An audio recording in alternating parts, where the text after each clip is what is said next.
আজ আমি শেয়ার করছি সজনে ফুলের বড়া রেসিপি। সজনে ফুল আমাদের শরীরের জন্য খুবই উপকারী।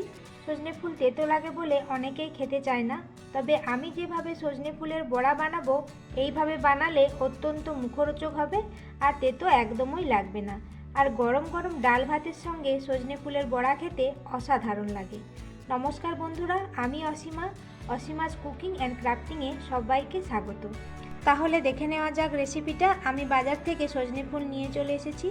আর সজনে ফুল ভালো করে বেছে নেব, কারণ সজনে ফুলে অনেক পোকা থাকে, তাই সজনে ফুল ভালো করে আমি বেছে নিচ্ছি।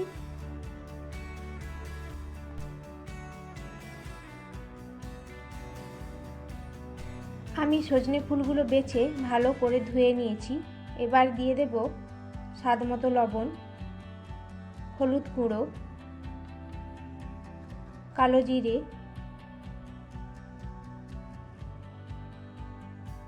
বেসন, চালের গুঁড়ো।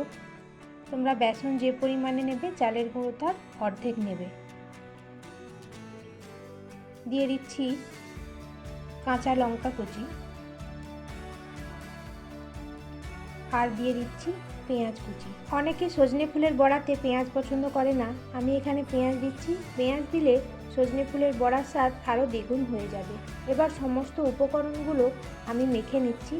এখানে জল ব্যবহার করছি না, কারণ লবণ দেওয়া আছে, সজনে ফুল থেকে জল বেরিয়ে যাবে, এই জন্য আমি জল ব্যবহার করছি না। এইভাবে চেপে চেপে আমি মেখে নিচ্ছি। আমার সমস্ত উপকরণগুলো মাখা হয়ে গেছে। এবার এখান থেকে বড়ার শেপে বানিয়ে নেব। আমি একটু বড় বড় করে বড়া বানাচ্ছি, তোমরা তোমাদের পছন্দ মতো ছোট বড় যে কোনো সাইজের বানিয়ে নিতে পারো।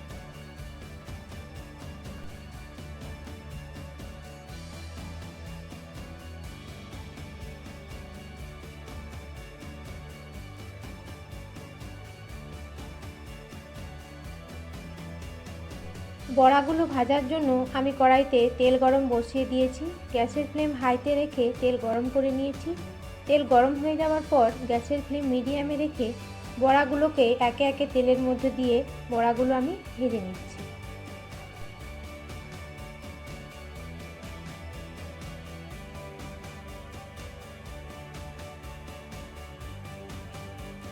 বড়ার এক পিঠ ভাজা হয়ে গেছে, এবার খুন্তি দিয়ে উল্টে বড়ার অপর পিঠগুলো ভেজে নেব।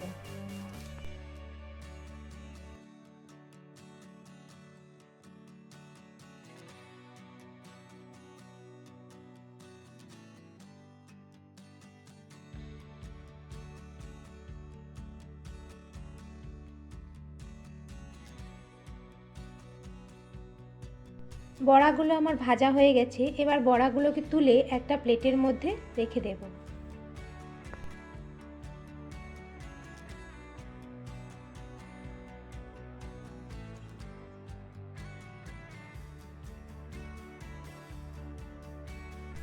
একইভাবে বাকি বড়াগুলোকেও ভেজে নিচ্ছি।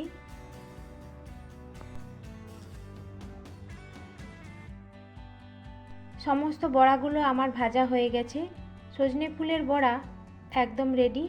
আর এই সজনে ফুলের বড়া গরম ডাল ভাতের সঙ্গে খেতে দুর্দান্ত লাগে। রেসিপিটা যদি ভালো লেগে থাকে তোমরাও এইভাবে একবার বানিয়ে দেখো, খেতে সত্যিই অসাধারণ লাগে।